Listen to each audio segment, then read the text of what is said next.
Hello hi అండి, అందరు ఎలా ఉన్నారు? ఈ రోజు ఈ వీడియోలో నార్మల్గా మార్చి 2025 టు 2026 ఇయర్ H1B స్టార్ట్ అవుతుంది కదా.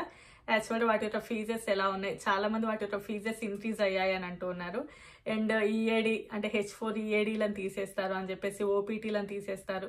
సో వాటన్నిటి గురించి కూడా ఈ వీడియోలో అయితే మాట్లాడుకుందాం. సో ఇంకెవరైనా మొదటిసారి మన ఛానల్ని చూస్తున్నట్లయితే తప్పకుండా వీడియోకి అయితే లైక్ చేయండి, అలాగే యూజ్ అవుతుంది అనుకుంటే షేర్ చేయండి, సబ్స్క్రైబ్ కూడా చేసుకోండి. సో నెక్స్ట్ ఇంకా ఈ సంవత్సరం 2025 టు 2026 H1B ప్రాసెస్ అనేది మార్చి 7th రోజు స్టార్ట్ అవుతుంది. మార్చి 7th రోజు మార్నింగ్ 10:30 నుండి మార్చి 24th రోజు నైట్ 10:30 వరకు మీరు అప్లికేషన్ అదే ఫైలింగ్ అయితే చేసుకోవాల్సి ఉంటుంది అన్నట్లు.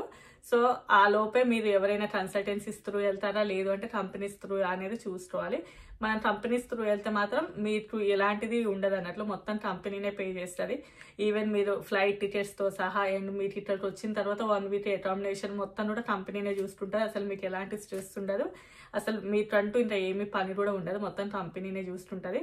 బట్ చాలా మంది కంపెనీస్ కాకుండా కన్సల్టెన్సీస్ త్రూ వస్తూ ఉంటారు కాబట్టి అండ్ ఈ వీడియో అయితే వాళ్ళకి ఎక్కువగా యూజ్ అవుతూ ఉండొచ్చు. సో ఇంకా ఒకప్పుడు ఫైలింగ్ ఫీజు వచ్చేసి $10 అలా ఉండేది అన్నట్లు, అంటే మనం లాటరీలో నేమ్ వేసుకోవడానికి.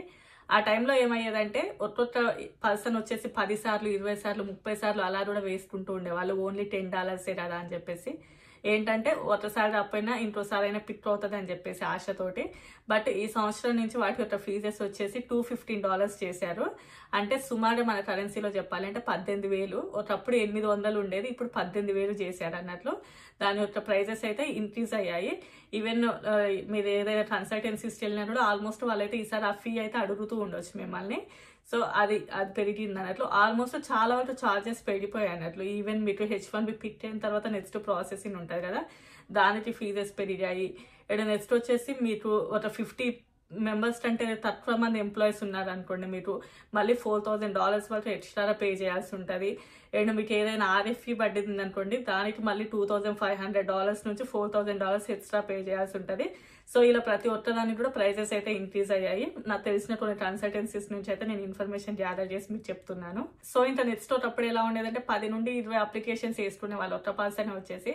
దరిద్రం ఏంటంటే వాళ్ళకి 2-3 సార్లు వాళ్ళకి పిక్ అయ్యేది, వాళ్ళ నేమే ఉండేది.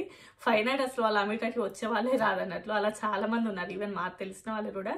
లాటరీలో వాళ్ళ నేమ్ పిక్ అయ్యేది, ఆల్రెడీ 2 నుంచి 3 సార్లు పిక్ అయిన వాళ్ళు కూడా ఉన్నారు వాళ్ళ నేమ్.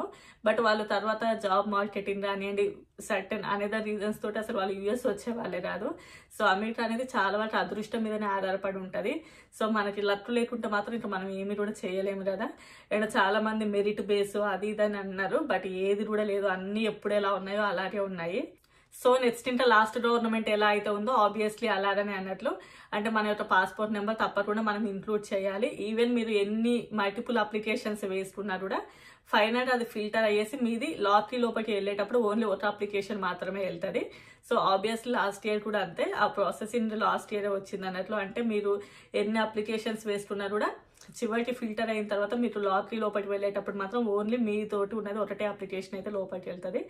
ఆ తర్వాత మీది లాటరీలో నేమ్ వచ్చిందంటే లక్కీ అన్నట్లు. ఆబ్వియస్లీ మీకు ఆ ప్రాసెస్ అంతా తెలుసు కదా. అది కాకపోతే మీరు వేసుకునేటప్పుడు 1-4 సార్లు ఆలోచించండి, ఎందుకంటే మల్టిపుల్ అప్లికేషన్స్ వేసుకున్నాను అనుకోండి, మీరు ఫైనల్గా అసలే మీ అప్లికేషన్ తీసుకోకుండా కూడా ఉండే ఛాన్సెస్ ఉంటాయి. ఆబ్వియస్లీ $250 కాబట్టి ఎవరు కూడా అంత ధైర్యం చేయరు మల్టిపుల్ అప్లికేషన్స్ వేసుకోవడానికి.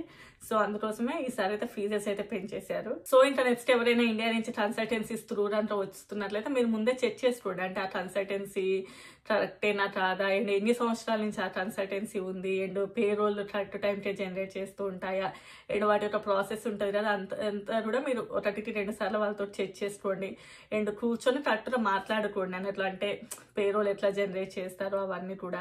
అండ్ నెక్స్ట్ థింగ్ ఏంటంటే కన్సల్టెన్సీస్ అనేవి డిఫరెంట్ ఉంటాయి అన్నట్లు. అంటే కొంతమంది ఏంటి అంటే వాళ్ళ మొత్తం అసలు మీరు ₹1 కూడా పెట్టాల్సిన అవసరం ఉండదు, మొత్తం కన్సల్టెన్సీ పెట్టుకుంటుంది.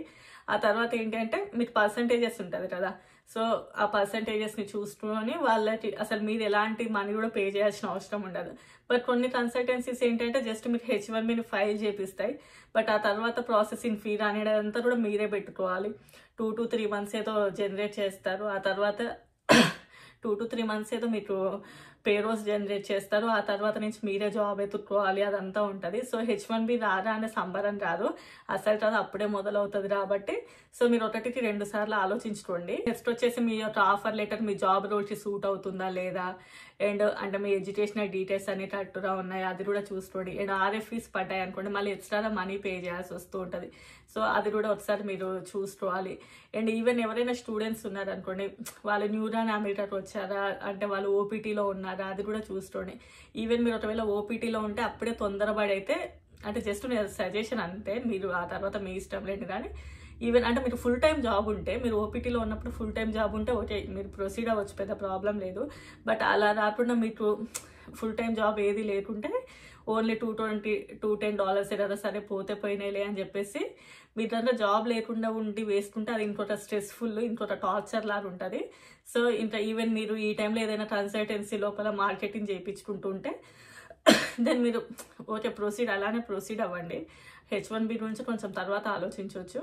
జస్ట్ చిన్న సజెషన్ అంతే, ఆ తర్వాత మీ ఇష్టం. ఈవెన్ స్టెమ్ ఓపీటీ సెకండ్ ఇయర్లో ఉన్న వాళ్ళైతే మీరు వేయించుకోండి. అండ్ ఆ తర్వాత కన్సల్టెన్సీస్తో కూడా మీరు కరెక్ట్గా మాట్లాడుకోండి. అంటే మీరు ఏదైనా కాంట్రాక్ట్ జాబ్స్లో ఉన్నారా, ఈవెన్ మాకు ఒకవేళ ఫుల్ టైం జాబ్ వస్తే మేము ఇలా వెళ్తాము, మీకు ఎంత పే చేయాల్సి ఉంటుంది. సో అవన్నీ కూడా కరెక్ట్గా మాట్లాడుకోండి. చాలా మంది ఆ విషయాలలో చాలా ఇబ్బందులు పడుతూ ఉన్నారు. అసలే జాబులు ఎవరైనా ఆయన అంటే ఇంకా ఈమె ఫుల్ టైం జాబ్ అని కాంట్రాక్ట్ జాబ్లు అని చెప్తుంది అనుకోకండి, అందరు అలా ఏం లేరు.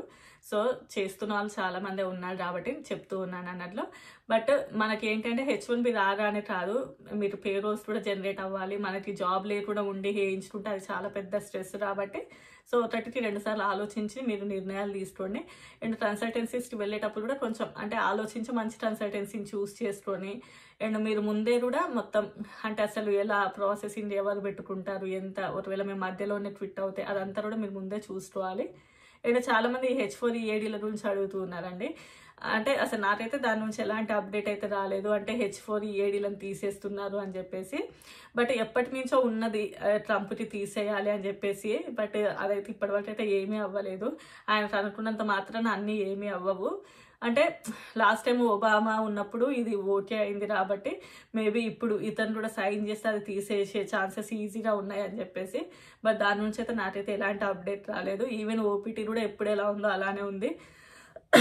ఓపీటీలను కూడా స్టూడెంట్స్ తీసేస్తున్నారు అని చెప్పేసి. ఈవెన్ తీసేసాక ఏదైనా అప్డేట్ వస్తే తప్పకుండా చెప్తాను. బట్ ఇప్పుడైతే యాజ్ యూజువల్ అన్నీ ఎలా ఉన్నాయో అలానే ఉన్నాయి. ఎందులోపల కూడా ఏమీ మార్పులు లేవు. ఓన్లీ కూడా వీటి యొక్క ప్రైజెస్ మాత్రం ఇంక్రీజ్ అయ్యాయి అంతే. అండ్ ఓపీటీలో అంటే స్టూడెంట్స్ యొక్క ఓపీటీ యాజ్ యూజువల్గానే ఉంది. చాలా మంది తీసేస్తారు అంటే, ఈవెన్ ఒకవేళ తీసేసినా కూడా యూనివర్సిటీస్ అంత ఈజీగా ఏమీ ఒప్పుకోవు. అండ్ అమెరికాకి చాలా వరకు ఎకానమీ కూడా స్టూడెంట్స్ నుంచే వస్తుంది. ఈ ఓపీటీ ఇలాంటివి లేవు అని అంటే మాత్రం ఏ స్టూడెంట్ కూడా రారు. కాబట్టి సో వాళ్ళు కూడా 1-10 సార్లు ఆలోచించే నిర్ణయాలు తీసుకుంటారు. ప్రతి దానికి భయపడాల్సిన అవసరం లేదు. ఇంకా నాకు వచ్చిన అప్డేట్ కూడా చెప్తాను. మీరు ఒకవేళ కన్సల్టెన్సీస్ త్రూ వేయించుకుంటుంటే ఆల్రెడీ March 1 వరకే మీరు ఏ కన్సల్టెన్సీస్ త్రూ వేయించుకుంటున్నారు అనేసి ఆల్రెడీ టైఅప్ అయిపోయి ఉండాలి. మీకు వాళ్ళకి మధ్యన మీ డాక్యుమెంట్స్ మొత్తం వాళ్ళకి షేర్ చేయాలి. అండ్ అంటే ప్రాసెస్ ఉంటుంది కదా, ఆ ప్రాసెస్ మొత్తం మీరు ఈ పాటికి స్టార్ట్ చేసి పెట్టుకొని ఉండాలి. సో అప్పుడు మాత్రమే మీకు ఈజీ అవుతుంది అన్నట్లు. అండ్ మార్చ్ లోపల March 7కి ఫైలింగ్ స్టార్ట్ అవుతుంది. అండ్ ఏప్రిల్ వరకు మీకు తెలిసిపోతుంది ఎవరైతే క్యాండిడేట్స్. అండ్ జూలై ఆగస్ట్ లోపల USCIS May 100 years second lottery ఒకవేళ ఉంటే జూలైలో సెకండ్ లాటరీ ఉంటుందా లేదా అనేది చెప్పలేము. అండ్ నెక్స్ట్ వచ్చేసి October 1 ఆ టైం లోపల క్యాండిడేట్స్ ఎవరైనా ఉంటే వాళ్ళు స్టార్ట్ చేయొచ్చు US వర్క్ వచ్చేసి. అండ్ ఇదండి రిజిస్ట్రేషన్ ఫీ ఆల్రెడీ చెప్పాను, $215 ఉంటుంది. అండ్ ప్రతి ఒక్క దానికి కూడా ప్రైజెస్ అనేది పెరిగిపోయాయి. అండ్ నాకు ఇంకొక మెసేజ్ కూడా వచ్చింది ఒక తెలిసిన వాళ్ళ నుండి, అది కూడా నేను మీతో షేర్ చేస్తాను. H1B registration fee $215. Filing fee is $8,457. If pitted premium processing cost is $2,800. And any RFI after pitting $2,600 to $4,000 extra. If H1B consulting companies have less than 50 employees, $4,000 extra అని చెప్పేసి అయితే నాకు ఒక తెలిసిన వాళ్ళ దగ్గర నుంచి అయితే వచ్చింది మెసేజ్. బట్ ఇంతే అండి, ఇంకా ఈ ఇన్ఫర్మేషన్ అయితే. ఇంకేమన్నా అప్డేట్స్ వస్తే మాత్రం వీడియో చేస్తాను. అండ్ చాలామంది అంటూ ఉన్నారు అంటే మెయిల్స్ పెడుతున్నాం కదా మీరు రియాక్ట్ అవ్వండి అని చెప్పేసి. అంటే ఇప్పుడు ఎంటనే మన పనులు మానుకొని మరి వీడియోస్ అయితే చేయలేమండి. యూట్యూబ్ నుంచి మీరు అనుకుంటున్నట్టు అంత ఆదాయం అయితే ఏమీ ఉండదు. సో ఇంకా ఇంతే అండి. వీడియో నచ్చితే తప్పకుండా లైక్